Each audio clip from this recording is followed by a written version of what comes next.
দুদিন লাগাতার ভারী বর্ষণের ফলে আগরতলা রাজভবনের পেছনে ভালুকটিলা এলাকায় মানুষের ঘরে জল ঢুকে যায়। তাতে ক্ষুব্ধ হয়ে মানুষ রাস্তা অবরোধ করেন। আটকে পড়ে বহু গাড়ির সঙ্গে মন্ত্রীর গাড়িও।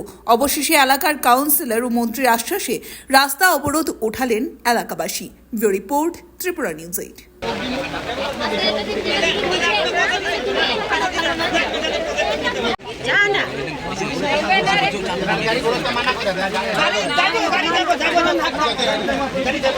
রাস্তা অবরোধ করছিলেন? আমরা রাস্তা ব্লক করছি কেন, এই যে বৃষ্টি বাদল হয়েছে, তারপরে যে সবাই বাড়ি বাড়ি ঘরে জল, ড্রেন পাস হয় না, ড্রেন তারা বানানোর দীর্ঘদিন, তারা ভোটের সময় 5 বছর পরে একবার আসে, একবার আয়ে তারপরে দিয়া তারা হাত জোর করে ভোট দেই। আমরা সব ঠিক আছে, কিন্তু আমাদের তারা কোনো কিছু দেয় না, কিছু দেয় না।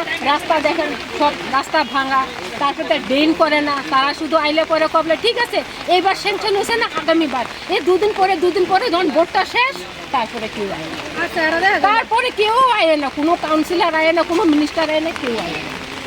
এই রাস্তা বদ্ধ, সবাই বাড়ির বাচ্চারা সব নাই, নিখোঁজ নিখোঁজ, সব নিখোঁজ। একটা বাড়িতে মানুষের বাড়িতে জল ঢুকে একদম সব, এই উঁচা জায়গা যদি জল ঢুকে তাহলে কেমনি হইব? তারপরে দিয়ে ড্রেন করে না দেখে তো ঘরে জল, সবাই ঘরের জল।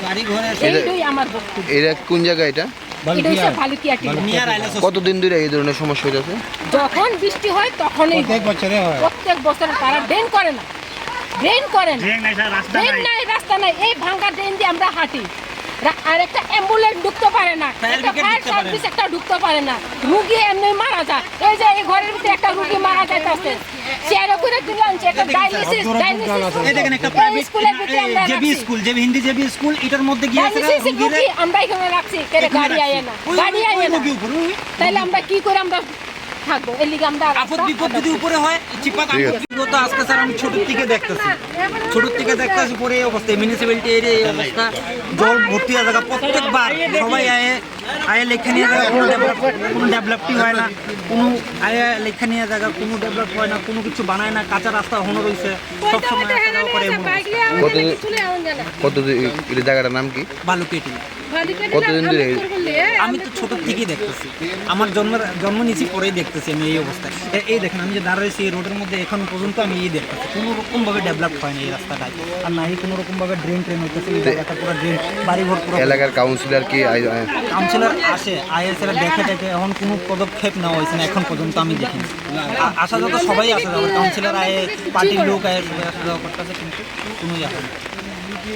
ঘটনাটা হচ্ছে স্যার, আমরা এনে রাস্তা থেকে বৃষ্টি হচ্ছে, আমরা তো জানি না, এই সময় দেখি আমি একটু দোকানে যাচ্ছি, দোকানে দেখি এইভাবে জল ঢুকে বেশি, জল ঢোকার পরে বাচ্চা রুগী এরকম সামনে গোলাপ ধান, আমরা বাড়ির পাশে গোলাপ ধানকার বাড়ি আছে, তাদের বাড়িতে একটা মেয়ে আছে অসুস্থ, তাদের আনছে, আনার পরে স্কুলে ঘরে ঢোকানো হয়েছে, তারা স্কুলে ঘরে ঢুকে আছে, এখানে তার 2-3টা বাচ্চা আছে, বাড়ি ধোয়া আনছি, তারপরে দিয়ে সবাই স্কুলে ঘরে ঢুকাইছি।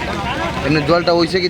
জলটা একবার এই রাস্তার পুরো ফ্ল্যাট, এই রাস্তা পুরো মানে জল কিসের লেগে জলটা জমে? এনে ড্রেন নাই, রাস্তা নাই, কিছু নাই, সব বছর প্রতি বছরে আয় কাউন্সিলর তারা মিনিস্টাররা কয়েকটা রাস্তা হইব, আর রাস্তা তো এনে হয় না, কিছু হয় নাই, রাস্তা নাই, ড্রেন। এখন যে রাস্তা অবরোধ তুলছেন কার কি আশ্বাসে?